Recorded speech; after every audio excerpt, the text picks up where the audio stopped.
Alison Crowther and honor Crowther Fagan.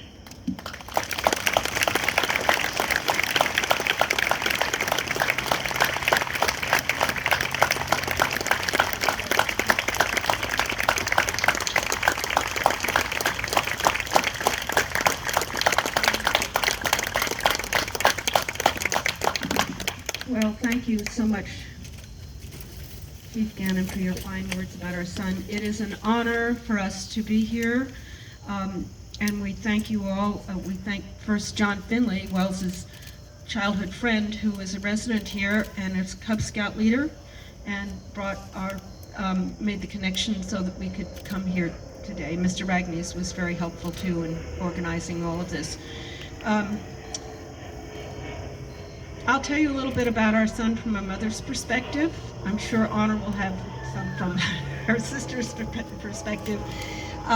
But from the time he was a very little boy, he was a bright light. He was very courageous. He was fearless. He was always leaping from high places. He had a great imagination and would play combat things or in camouflage gear with John. He will remember that well. I do.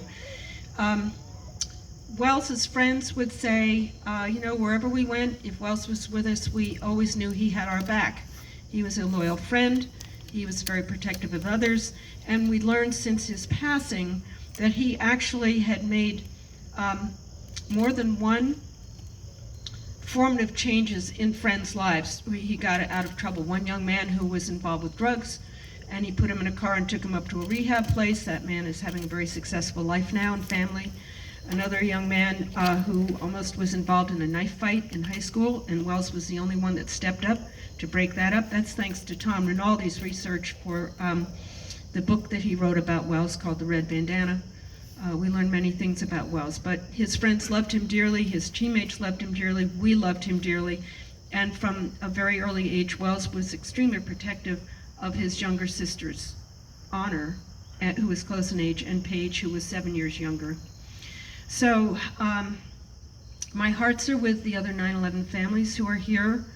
I know what a terrible journey it has been for all of us, no matter what story we learned or maybe didn't even learn a thing. We were in that bad place for many months. We heard nothing until Welles was recovered on we received the report. He was recovered on March 19th, but we didn't find that out till March 22nd of 2002. My first question of the police officer who came to tell us was, how was he identified? And when we were told he was identified by fingerprints, I was stunned, because we didn't know anything about what happened to Welles except that he'd spoken to some of his friends a little before 9 o'clock. He called from his office, so we just assumed that he was lost in the flames or in the collapse of the buildings. So the first couple of days after 9/11 happened, I was in a tremendous state of shock. I remember sitting watching the television, hoping for a glimpse of Welles, not knowing anything. A friend who was a firefighter down there came to report that they were doing everything they could to find Welles and the others. I knew three things from the start. Number one, looking at this, that it was going to take years and like putting together a jigsaw puzzle before we knew a lot of what had happened there inside the towers and the collapse. Number two was that I did not want our daughters' lives to be derailed because of this. That was most important to me. They were both brilliant young women with promising lives. Honor was in law school at St. John's University, and our other daughter was training with American Ballet Theater people for a professional career in ballet. Both changed what they were doing, but that was fine. They have beautiful lives today. And the third thing was, I knew that I couldn't pick up a gun and go fight the evil of what happened. The only way I would be able, my only weapon, was to get that out there into the world and somehow do something good.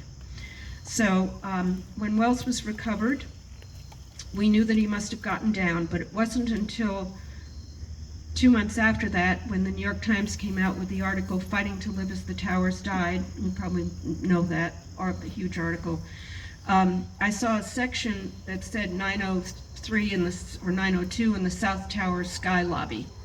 And I knew, because Welles had been recovered, his body had been recovered and pretty much intact, that he had to have been passing through the Sky Lobby at the time the plane hit.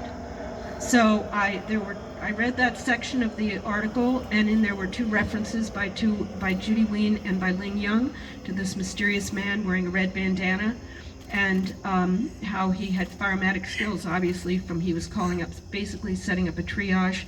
So I knew in my heart of hearts that had to be Welles.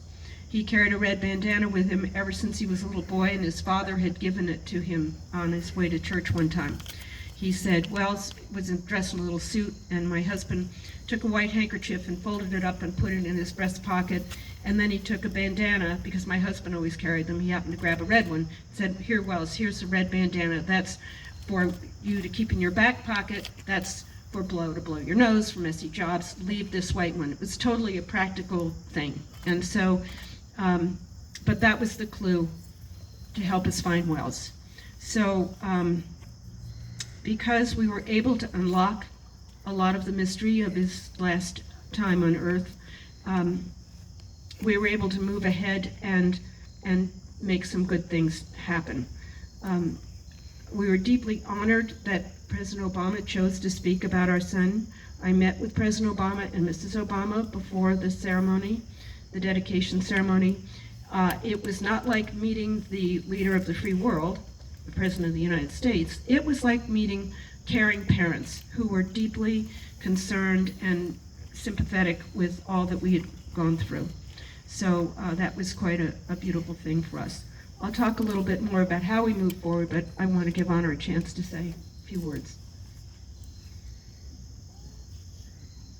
What I'd most like to tell you all about Welles is about his compassion for others. I obviously saw it as a sister. I'll never forget my senior year. I also went to Boston College, and my brother called me up on a Friday night. His first question was, "Why aren't you out?" And I said, "Well, I'm actually taking the LSATs tomorrow morning." "Oh my gosh, I'm so sorry. Go, you must be studying like crazy." "No, not really. I wasn't much for studying. I did a little bit."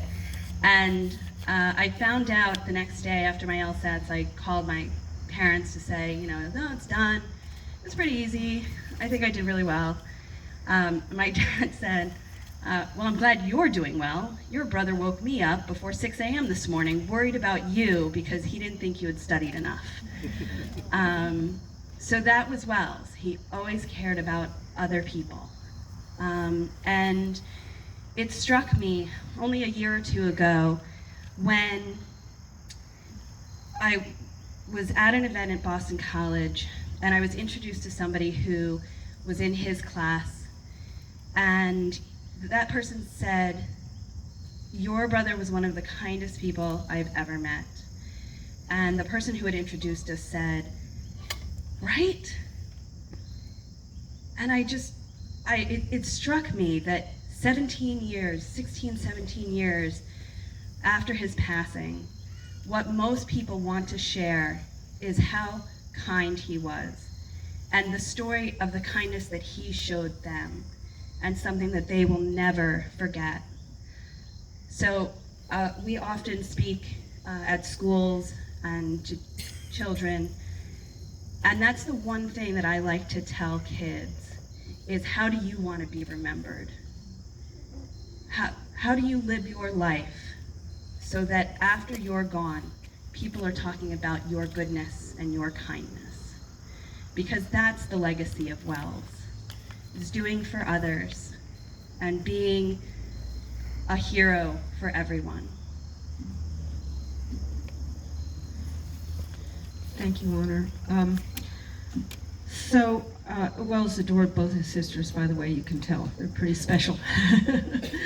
At any rate, so moving forward, it became clear that we were getting donations. Wonderful people were sending donations to us in Welles's memory. So we set up a charitable trust, and the first thing we did was form scholarships at Nyack High School, which we continue to this day.